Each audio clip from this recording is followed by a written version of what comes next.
this movie always astounds me in what a colossal epic and what a colossal mess it is, both at the same time. First, let's look at the good stuff. The artwork, for example, is a very different take for Disney. The backgrounds never look three-dimensional, but they're not supposed to. It's supposed to be very much like tapestry work, or like paintings you'd see in a medieval castle. It was a very different approach, and it looks very nice, though I guess at times it can be a little distracting for some viewers. I personally don't mind, though.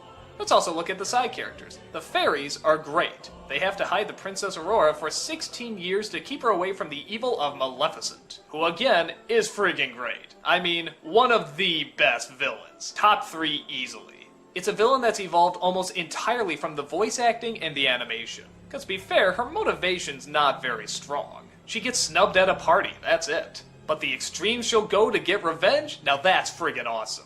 Before the sun sets on her 16th birthday, she shall prick her finger on the spindle of a spinning wheel and die. She's classy, she's despicable, she's quiet, she's loud, she's subtle, she's over the top. She's everything you want in a villain. She can wave her hand to make something move, or she can turn into a fire-breathing dragon. Friggin' awesome.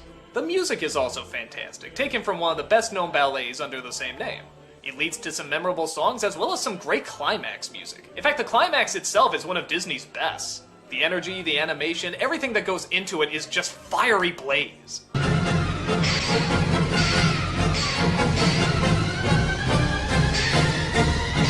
It's always the best part of the movie every time I watch it. Now let's get to the stuff that doesn't work, like the main characters. Good God, are they boring. When I think of the stereotypical boring princess, this is who I think of. She does nothing, she has little to no character, she just sort of sings and looks pretty. I don't even think she's that pretty. But how about the prince? He's the dashing hero in the end. Surely he must be interesting, right? Actually, he's even more boring. Do you realize that the last line he says in this movie is "Goodbye, father," and that's about halfway through? After that, he doesn't get a line. He just runs around swinging his sword. That's it. At least she has an excuse. She's put to sleep for the second half. Him? God, couldn't we get a grunt or an oof or something?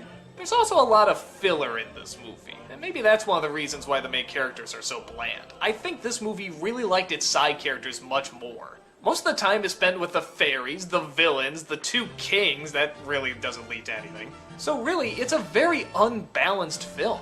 But again, I guess like most Disney films, the stuff that works well works really, really well. The villain is great, the fairies are great, the animation is great. That ending fight scene is just friggin' fantastic. So it's kind of hard to judge this movie, seeing how not only does it have some good things, but it has some of the best of any of the Disney films. But it goes beyond just typical visuals, it actually does have some very good characters, even if they are the side characters. For that, I think it holds up for several viewings. I did see this film quite a few times growing up, and I did like it every time. There's just several scenes I liked a lot more than others. But they are good scenes and they are good characters. So, from a storytelling point of view, the film probably doesn't work, but just from a selfish point of view, in terms of seeing something that you've never seen before or something that's done really, really well, there's a lot of things to enjoy.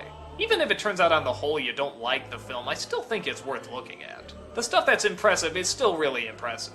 I know I'm not done watching it, and I'm sure 1 or 2 more views are not far in my future.